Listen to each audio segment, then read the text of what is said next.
देखो चैप्टर है कौन सा, अर्थमेटिक प्रोग्रेशन, जिसको हम शॉर्ट में कहते हैं एपी। तो इस एपी को समझने से पहले हमें समझना पड़ेगा सीक्वेंस। सीक्वेंस क्या होता है? देखो सीक्वेंस होती है set of observations, a set of observations defined by a particular law. Sequence क्या है?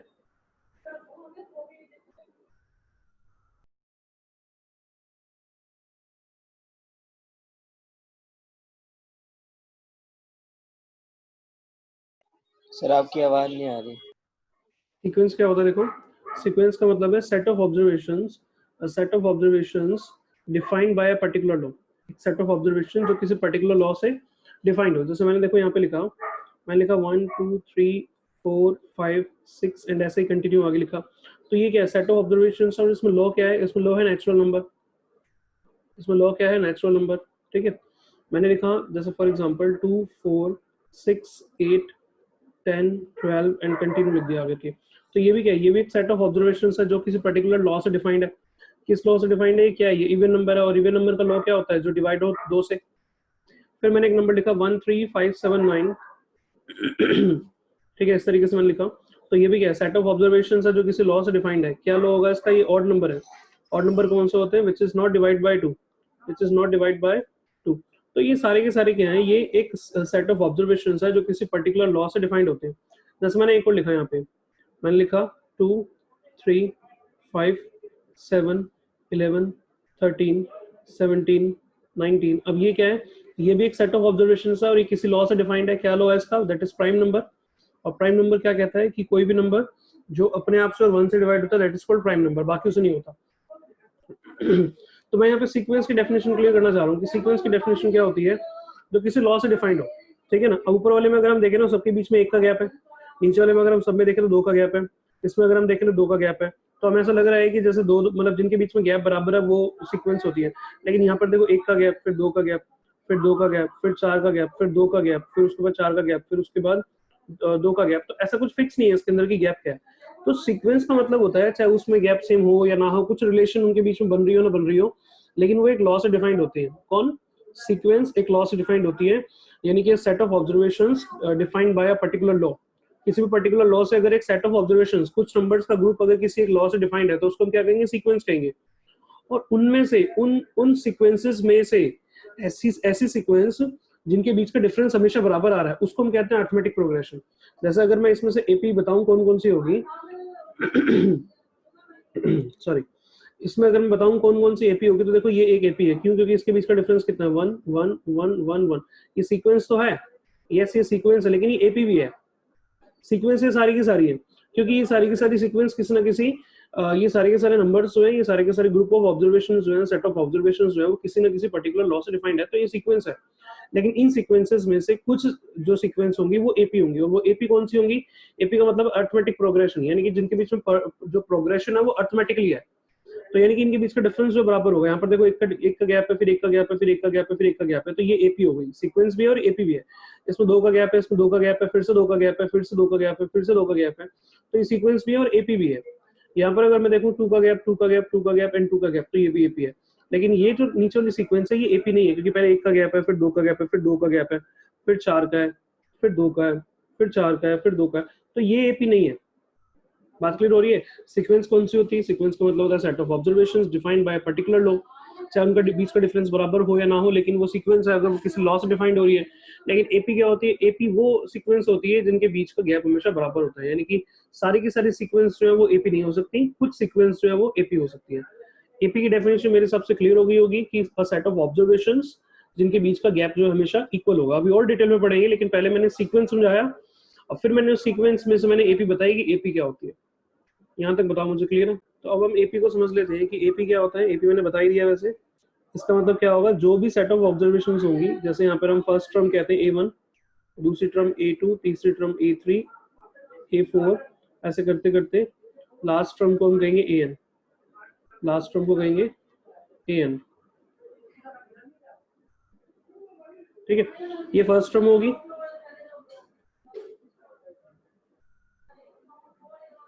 और फर्स्ट टर्म को हम A1 भी लिख सकते हैं और सिंपल सा A लिख सकते हैं।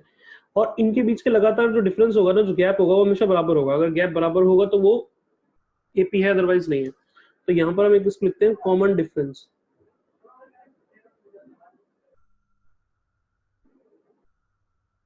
कॉमन डिफरेंस यानी कि D, that is A2 minus A1, A2 minus A1 यानी कि दूसरी टर्म माइनस में पहली टर्म, और वो बराबर होगा किसके, तीसरी टर्म माइनस में दूसरी टर्म, यानी कि A3 माइनस में A2, या फिर हम कह सकते हैं A4 माइनस में A3, ऐसे मतलब नेक्स्ट माइनस में previous.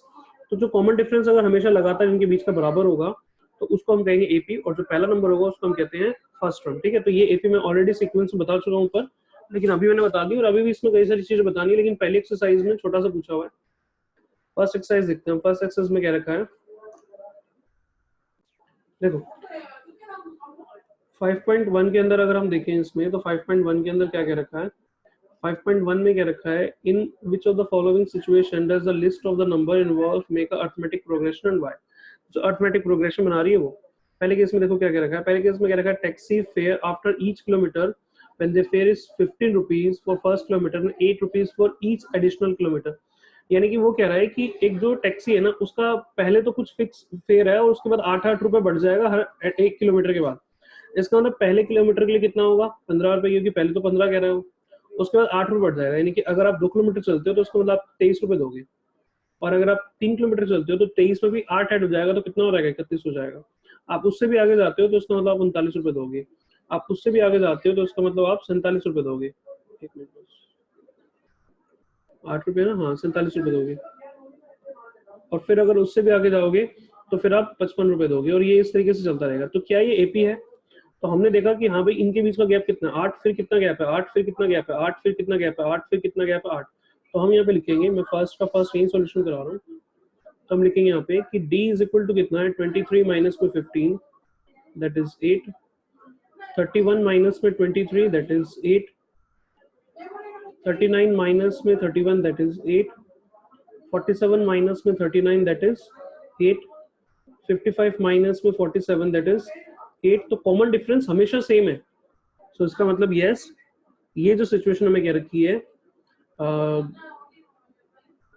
This is an AP. Okay, पहले का आंसर ये होगा। ओके, बाकी सेकंड, थर्ड और फोर्थ ट्राई करना, फिर मेरे को बताना नेक्स्ट क्लास में। ये अभी हम एपी का लॉजिक समझ गए कि एपी का लॉजिक क्या होगा यहाँ पे।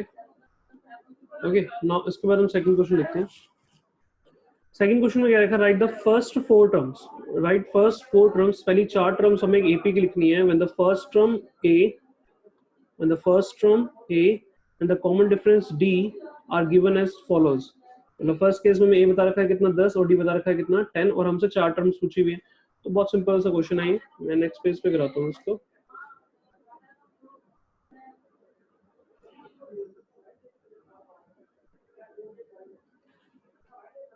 ओके, सेकंड का फर्स्ट है ये, हमें a गिवन है 10, इसका मतलब पहली टर्म तो यही होगी, और हमें d गिवन है कितना 10।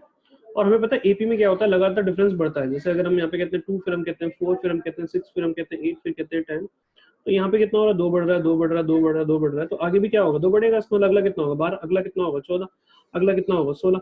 यानी कि इनके बीच का जो डिफरेंस था वो कितना था, +2 था, तो वो 2 प्लस होता रहेगा। मतलब एक टर्म से अगर नेक्स्ट टर्म पे जाना चाहते हैं तो हम 2 ऐड कर देंगे। तो यहाँ पे डी कितना है, मतलब एक टर्म से जब नेक्स्ट टर्म पे जाना चाहते हैं तो हम 2 यानी कि डी ऐड कर देंगे उसके अंदर, या डी जैसा भी होगा वो ऐड कर देंगे। तो पहली टर्म कितनी है इसकी 10, और डिफरेंस कितना है 10, तो उसका अगली कितनी होगी 20, 10 ऐड कर दिया हमने इसके अंदर। मैं अगर इसको a1 a2 करके लिखूं तो पहली टर्म कितनी है 10, तो दूसरी टर्म क्या होगी, दूसरी टर्म होगी पहली टर्म प्लस में 10 यानी कि 20 हो जाएगा, या 10 + 10 लिख देते हैं। वैसे तो वो लिखना ज्यादा इजी था जो पहले लिख रहा था मैं, 10 + 10 हो जाएगा, या मैं वो भी बताऊंगा अभी। तो ये कितना हो गया 20, और अगर हम a3 निकालते हैं तो हम क्या करेंगे, दूसरी टर्म के अंदर फिर से d ऐड कर देंगे, और d कितना है 10, ये यहाँ पे 10 भी मत लिखो, यहाँ पे d लिखो, d और यहाँ पे d। तो दूसरी टर्म कितनी है 20 और d कितना है 10, तो कितना हो गया 30। ऐसे अगर हमें चौथी टर्म निकालनी है तो चौथी टर्म क्या होगी, तीसरी टर्म प्लस में d, और तीसरी टर्म कितनी आई, तीसरी टर्म आई 30, तो 30 प्लस में 10 कितना हो जाएगा 40। या फिर मैं डायरेक्टली यहाँ पे कह सकता था, मैं यहाँ पे डायरेक्टली कह सकता था कि एपी क्या बनेगी हमारी, पहली टर्म कितनी है 10, फिर हमने उसमें डी ऐड कर दी तो कितना हो जाएगा अगली 20, फिर हमने उसके अंदर डी ऐड कर दिया, कितना हो जाएगा अगला 30, फिर हमने उसके अंदर डी ऐड कर दिया, अगला कितना हो जाएगा 40, फिर ऐसे हमने डी ऐड कर दिया, अगला कितना हो जाएगा 50। तो ये पहली टर्म हो गई, दूसरी, तीसरी, चौथी, पांचवी। हमसे 4 पूछी हुई थी तो फिलहाल ये 4 आंसर हो गई। पहली तो यही हो गई, ये 4 टर्म्स हमारे आंसर हो गए। सिंपल सा, डी ऐड कर दो, अगली टर्म निकल जाएगी। हाँ, दूसरे में कितना है देखो, a कितना है -2 और d कितना है 0, तो ये तो ऐसे ही आएगा।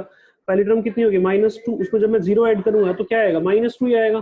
फिर से 0 ऐड करूंगा, कितना आएगा, -2 ही आएगा। फिर से 0 ऐड करूंगा तो -2 ही आएगा। तो पहली 4 टर्म्स ये हो गई। इसमें अगर हम देखें, यहाँ पे 4 है और यहाँ पे -3 है, तो मैं इसको यहाँ नीचे करा देता हूँ, ये नेक्स्ट में कराता हूँ, 4 और -3। a कितना है 4 और d कितना है -3। तो अगर मैं डायरेक्टली करूँ तो पहली टर्म कितनी होगी 4, 4 में से ये 3 माइनस कर दो क्योंकि नेगेटिव है, तो कितना आएगा 1। हाँ 1 मिनट आ रहा हूँ, 4 में से 3 माइनस करा तो कितना आ गया 1, 1 में से 3 माइनस करेंगे कितना आएगा -2, फिर 3 माइनस हो जाएगा तो कितना हो जाएगा -5। ओके, इस तरीके से बन गई। ठीक है, थर्ड क्वेश्चन में क्या रखा, थर्ड में क्या रखा, for the AP for the following APs right the first term and the common difference. ये हमें एपी दे रखी है, हमें इसका कॉमन डिफरेंस लिखना है और हमें इसका ए लिखना है, यानी कि फर्स्ट टर्म लिखनी है हमें। ओके, हमें इसकी फर्स्ट टर्म लिखनी है और हमें इसका कॉमन डिफरेंस लिखना है। एक मिनट, तो देखो कितना देखा, 3 1 -1 -3, यानी कि हमें गिवन है इसके अंदर, हमें गिवन है 3 1 -1 -3।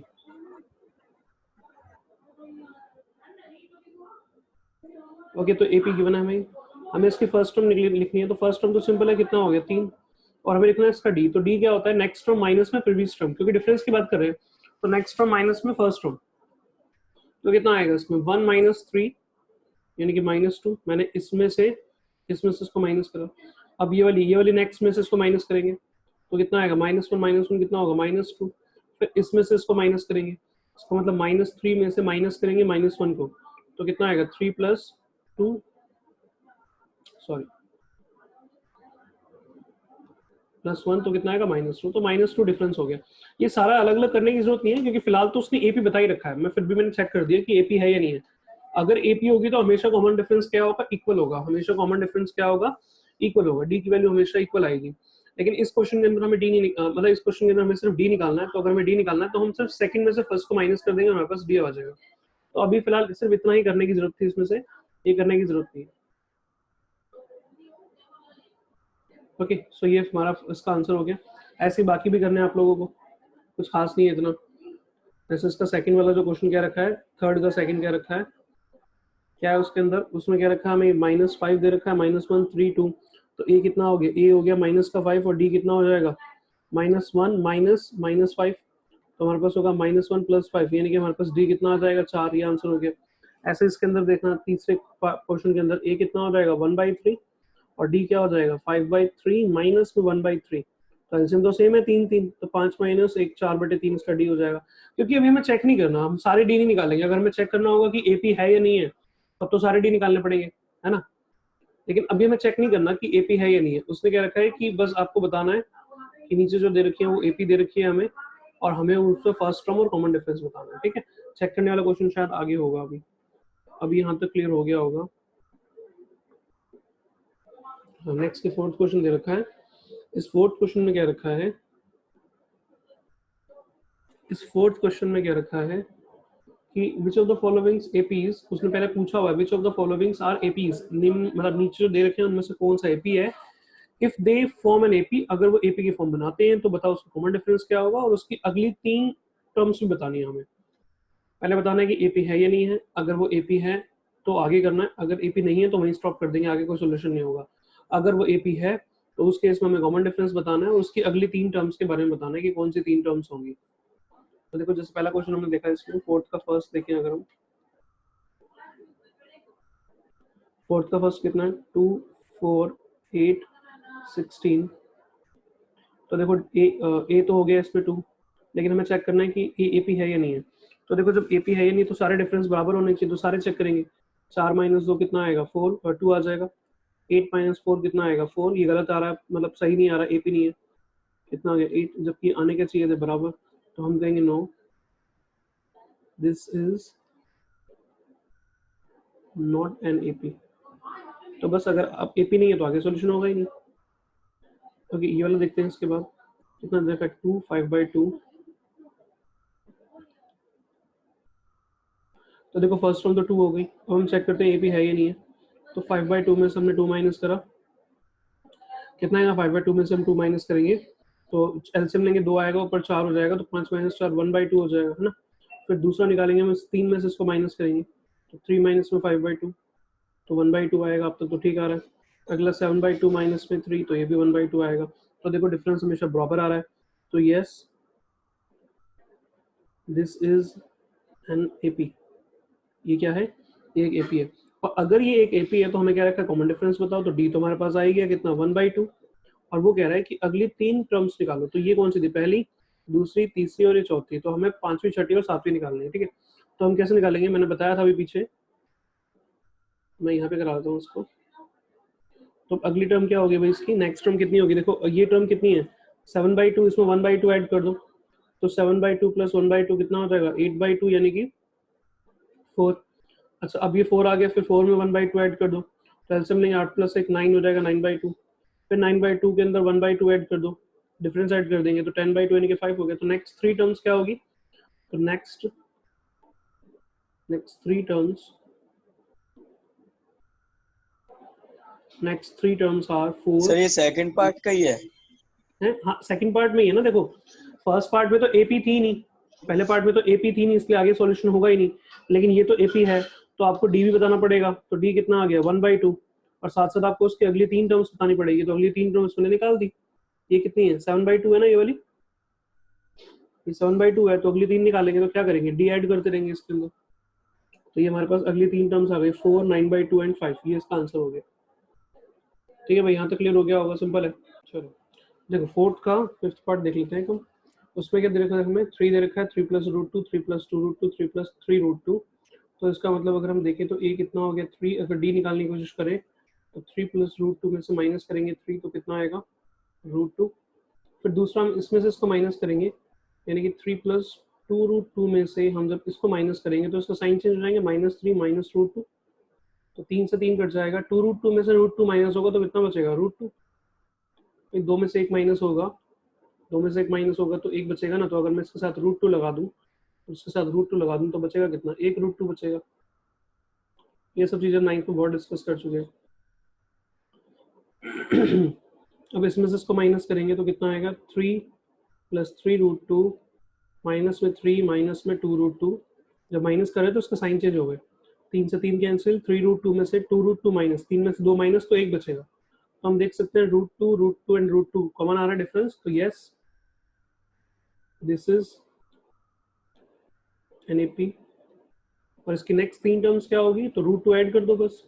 ये वाला कितना है? 3 + में 3√2 है, तो जब √2 ऐड करोगे तो कितना हो जाएगा? 3√2 + √2, तो 4√2। और फिर से इसमें जब √2 ऐड करोगे तो 3 + में 5√2, और फिर से जब √2 ऐड करोगे तो 3 + में 6√2। ये आंसर हो गया इसका। नेक्स्ट 3 टर्म्स जो पूछी गई थी वो आंसर हो गया।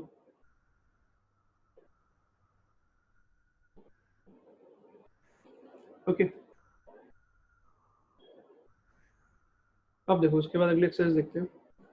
नेक्स्ट अब जो मेन स्टार्ट होगी, यहाँ से चैप्टर स्टार्ट है हमारा बेसिकली एपी। एपी के बारे में पढ़ना है। देखो एपी की सीरीज जो होती है, एपी की जो सीक्वेंस होगी उसको हम लिख सकते हैं इस तरीके से। फर्स्ट टर्म को A1, सेकंड टर्म को A2, थर्ड टर्म को A3, फोर्थ टर्म को A4, ऐसे करते करते जो आखिरी टर्म होगी उसको हम कहेंगे AN। कुछ बुक्स के अंदर इसको ऐसे भी लिखा जाता है, क्योंकि टर्म्स को टी से लिखा जाता है, टर्म को टी से लिखा जाता है, लेकिन एनसीईआरटी में यहाँ पे हम लोग ए से पढ़ रहे हैं। मतलब A1 का मतलब हुआ पहली टर्म और A2 का मतलब हुआ दूसरी टर्म। हम इसको टी से भी रिप्रेजेंट कर सकते हैं, यानी कि हम इसको ये भी लिख सकते हैं T1, T2, T3, T4, ऐसे करते करते TN। ठीक है, लेकिन अभी बुक में ऐसा यूज नहीं है, लेकिन कभी क्वेश्चन ऐसा मिल सकता है, पेपर में भी आ सकता है, ऐसी बात नहीं है। ठीक है, तो अभी मैंने वैसे बता दिया कि टी से भी रिप्रेजेंट कर सकते हैं, लेकिन करना कुछ नहीं है फिलहाल, हमें थोड़ा नॉलेज में होना चाहिए बस। फिलहाल जो यूज होगा वो ए से यूज होगा। अब देखो ये जो फर्स्ट टर्म होती है इसको हम बेसिकली सिर्फ और सिर्फ ए लिख देते हैं, मतलब 1 लिखने की भी जरूरत नहीं पड़ती, इसको सिर्फ ए से लिख देते हैं। That is for first term. ठीक है, ये सेकंड टर्म है, थर्ड टर्म है, फोर्थ टर्म, और ये लास्ट टर्म AN। अब देखो इस ए एन का फॉर्मूला अगर हम देखें तो लास्ट टर्म का फॉर्मूला क्या होगा ए एन का, ए प्लस में एन माइनस वन डी, ये फॉर्मूला होगा ए एन का।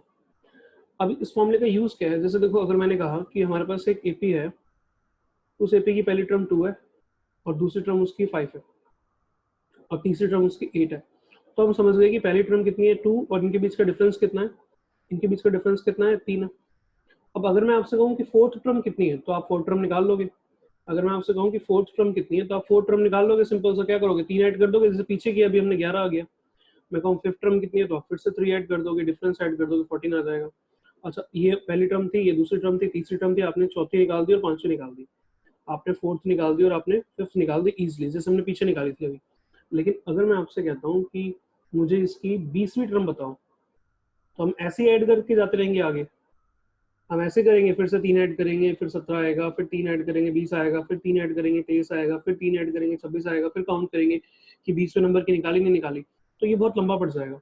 तो हमारे पास ना इसके लिए डायरेक्टली एक स्पेसिफिक फॉर्मूला होता है कि हम विदाउट ऐसे एक एक करके आगे जाने के बजाय हम डायरेक्टली वो निकाल लें, और उसके लिए हमें सिर्फ पहली टर्म चाहिए और डी चाहिए, सिर्फ और सिर्फ ए चाहिए और डी चाहिए, बाकी कुछ भी नहीं चाहिए, ये भी नहीं चाहिए, ये भी नहीं चाहिए, ये भी नहीं चाहिए, सिर्फ पहली टर्म और डी चाहिए। डी कैसे निकलेगा, दूसरी माइनस में पहली, तो हम डायरेक्टली अगर 20 टर्म निकाल सकते हैं ना, तो उसके लिए फॉर्मूला क्या होगा, देखो एन का फॉर्मूला मैंने बताया, n is equal to a plus में एन माइनस वन डी। तो यहाँ पर देखो अगर मैं ए एन लिख रहा हूँ और अगर मैं ए 20 लिख रहा हूँ, तो ए के नीचे मैंने एन लिखा और ए के नीचे मैंने 20 लिखा, तो इसका मतलब एन की जगह पे कितना कितना रख रहा हूँ मैं, 20 रख रहा हूँ। तो इस फॉर्मूले के अंदर हम एन की जगह पे कितना रख देंगे, इस फॉर्मूले में एन की जगह पे 20 रख देंगे, तो यहाँ आ जाएगा a 20 is equal to a plus में एन की जगह पे 20, 20 minus one d, that means a plus में 19 डी। इसका मतलब ये हो गया कि अगर मुझे 20वीं टर्म निकालनी है तो मैंने इस फॉर्मूले में 20 रख दिया, अगर मुझे 15वीं टर्म निकालनी होगी तो मैं इनकी जगह पे 15 रख दूंगा, अगर मुझे 100वीं टर्म निकालनी होगी तो मैं इनकी जगह पे 100 रख दूंगा, मुझे अगर 200वीं टर्म निकालनी होगी तो मैं इनकी जगह पे 200 रख दूंगा। ठीक है, अब इसको समझना कि ये फॉर्मूला तो हमने अप्लाई कर लिया, लेकिन हम इसको डायरेक्टली ऐसे भी तो लिख सकते थे, ए प्लस 20 का मतलब हुआ, ए 20 का मतलब हुआ 20 टर्म का मतलब हुआ ए प्लस में 19 डी। इसका मतलब ये होगा कि अगर मुझे 21 निकालना होगा तो ए प्लस में 20 डी, यानी कि जितना यहाँ पर लिखा हुआ है ना उससे एक कम डी, तो यही तो यहाँ पे लिखा हुआ है, जितना यहाँ पे लिखा हुआ है उससे एक कम हो जाता है, एन एक कम हो जाता है। तो इसका मतलब अगर मुझे इसका मतलब मुझे अगर 100 टर्म निकालनी है तो इसका मतलब ए प्लस में 99 डी, ये डायरेक्ट याद रखना है क्योंकि यूज होंगे बहुत। अगर हमें 32वीं टर्म निकालनी है तो उसका मतलब ए प्लस में 31 डी, और ये आ कहाँ से रहा है, ये सब आ रहे हैं इस फॉर्मूले से। भाई यहाँ पर अगर मैं 100 रखूंगा तो यहाँ पे कितना हो जाएगा, अगर मैं यहाँ पे 100 रखता हूँ इस एन की जगह पे, अगर मैं यहाँ पे 100 रखता हूँ तो ये पूरा का पूरा जो ब्रैकेट वाला हिस्सा है वो कितना हो जाएगा 99, तो वही चीज़ यहाँ पे हो गई। अगर मैं यहाँ पे 32 रखता हूँ साइन की जगह पे तो यहाँ कितना हो जाएगा, 31 हो जाएगा। तो हमने स्पेसिफिकली ये समझ लिया कि कोई भी अगर हमें टर्म निकालनी है तो या तो हम ये फॉर्मूला यूज कर सकते हैं, या जो हमें टर्म निकालनी है ए प्लस करके उससे एक कम डी कर देंगे, बजाय सारा वहां तक निकाल देंगे। ठीक है, आई थिंक यहाँ तक ये चीज समझ चुके होंगे तुम लोग कि ए एन का फॉर्मूला होता है एक तो ये जो मैंने लिखा है ऊपर, जिसको हम लास्ट टर्म कह सकते हैं, और अगर हमें कोई भी टर्म निकालनी है तो हम ए प्लस में उस टर्म में से एक कम करके इंटू में डी कर देंगे। अगर हमें 1000th टर्म निकालनी है, 1000वीं टर्म निकालनी है, तो हम लिखेंगे ए प्लस में 999 डी। ओके, अच्छा इसी ए एन को हम लास्ट टर्म भी कह सकते हैं, यानी कि एल भी कह सकते हैं, एक ही बात है। ठीक है, अब मैं एक एग्जांपल अपनी तरफ से ऐसे लिख देता हूँ तो आप लोगों को पता चल जाएगा कि आगे क्वेश्चंस कैसे कैसे होंगे। जैसे ये वाला क्वेश्चन है, हम यहाँ पर एक एग्जांपल लिख लेते हैं। जैसे मान लो हमारे पास एक एपी है, वो एपी है 2, 5, 8 एंड आगे ऐसे चल रही है। ठीक है, अगर मैं आपसे कहता हूँ फर्स्ट टर्म कितनी है तो आप बता दोगे 2 है, अगर मैं आपसे कहता हूँ डी कितना तो आप बता दोगे 3 है, अगर मैं आपसे कहता हूँ कि बताओ इसकी 25वीं टर्म क्या होगी, तो अभी मैंने आपको फॉर्मूला बताया ये वाला, आप इसका यूज कर सकते हो डायरेक्टली। ए 25 बराबर क्या हो जाएगा, ए प्लस में 24 डी, ए प्लस में 24 डी। तो ए कितना है इसमें, ए है 2 और 24 और डी कितना है 3, तो इसका मतलब कितना होगा 2 प्लस में यहाँ पे हो जाएगा 72 प्लस में 2 यानी कि 74। यानी कि जब 1 2 3 ऐसे करते करते करते जब हम 25वीं टर्म पे आएंगे, जैसे ये फर्स्ट टर्म हो गई, सेकंड टर्म हो गई, थर्ड टर्म हो गई, ऐसे करके जब यहाँ पे 25वीं टर्म पे हम आएंगे तो वहाँ पे कितना लिखा होगा, वहाँ लिखा होगा 74। ये हमने डायरेक्ट निकाल दिया। ठीक है, इतना क्लियर हो गया। एक चीज तो ये पूछी जाएगी हमसे। सर दूसरा बढ़िया चैप्टर है, इंटरेस्टिंग है। इंटरेस्टिंग चैप्टर है सर। हाँ अच्छा चैप्टर है भाई, इसलिए तो शुरू से डिटेल में समझा रहा हूँ मैं। मैंने कुछ चीज़ें ऐसे बताई है जो 11th क्लास की है, वो इसलिए बताइए ताकि आप लोगों को थोड़ा सा काम गया पेन। हाँ तो देखो अब अगर मैं क्या कह रहा था, हाँ जैसे हमने यहाँ पे 25 निकाल लिया, अगर हमें ए 30 निकालना है तो उसका मतलब ए प्लस में 29 डी है ना, इसमें ए रख देंगे कितना 2, 29 इंटू 3 तो कितना हो जाएगा, 2 प्लस में 58 प्लस में सॉरी 58 नहीं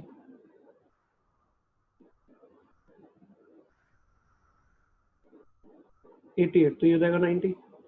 ठीक है, अच्छा अब ये तो हो गया, हमने स्पेसिफिक निकालनी। अब अगर मैं ऐसे पूछ लूँ, अगर मैं ऐसे पूछ लूँ, मैं पहले छोटा सा एग्जांपल लेता हूँ इसका।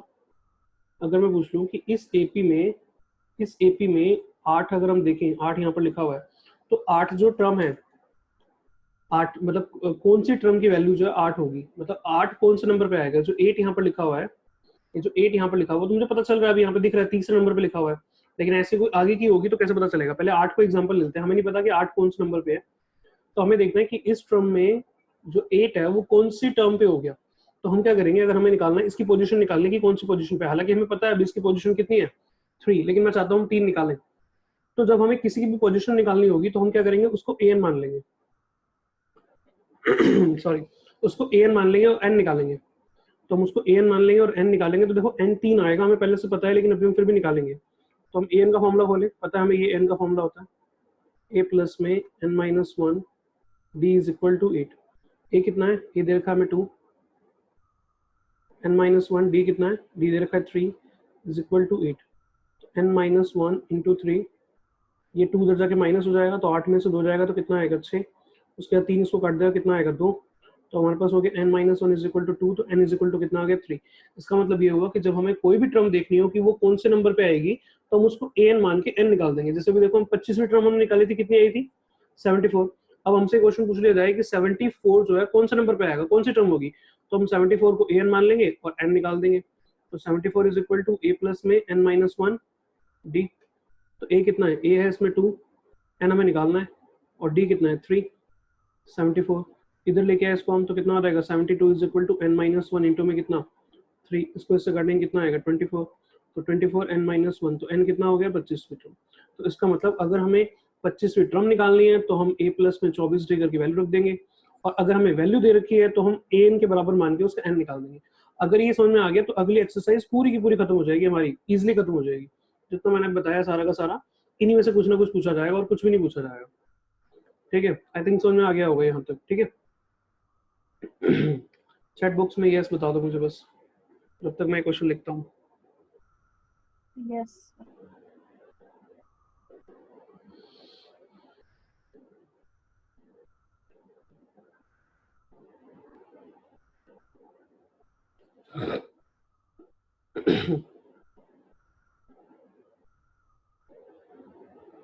ठीक है, नेक्स्ट देखो, उसके बाद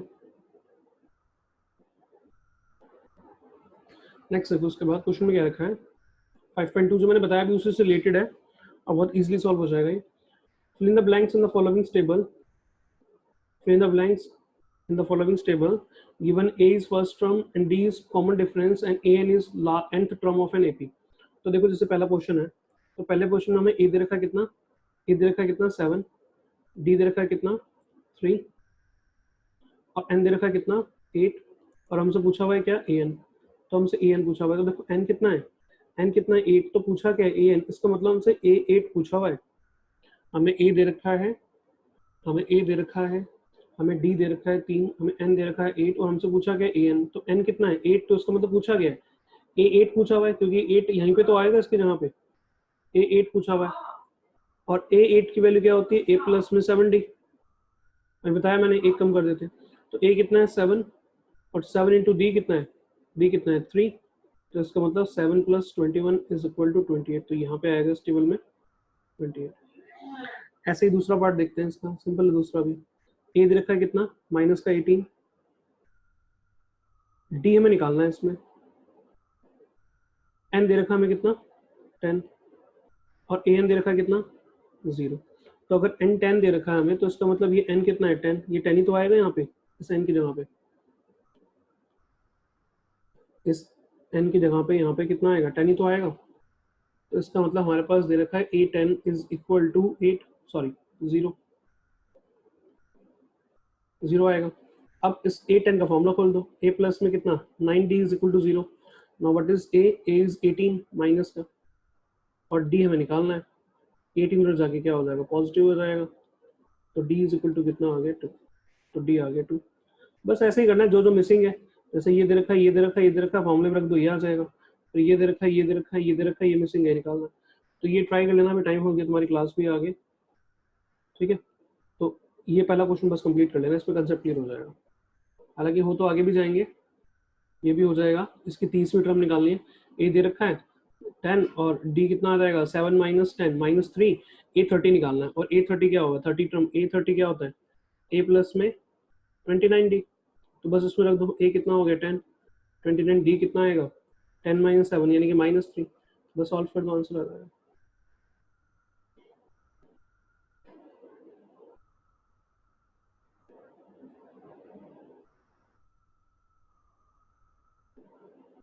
ठीक है, तो कर लेना, बाकी इसको यहाँ तक कर लेना, पीडीएफ में इसके भेज दूंगा। और जो लास्ट वाला था उसकी मैं वीडियो शेयर कर दूंगा, ठीक है ना, वो मिस हो गया थोड़ा सा। अभी ओवर करते हैं, ठीक है, नेक्स्ट क्लास होगी तुम्हारी आगे 5 बजे। Okay sir. ठीक है, गुड इवनिंग सबको। Good evening sir. Good evening sir.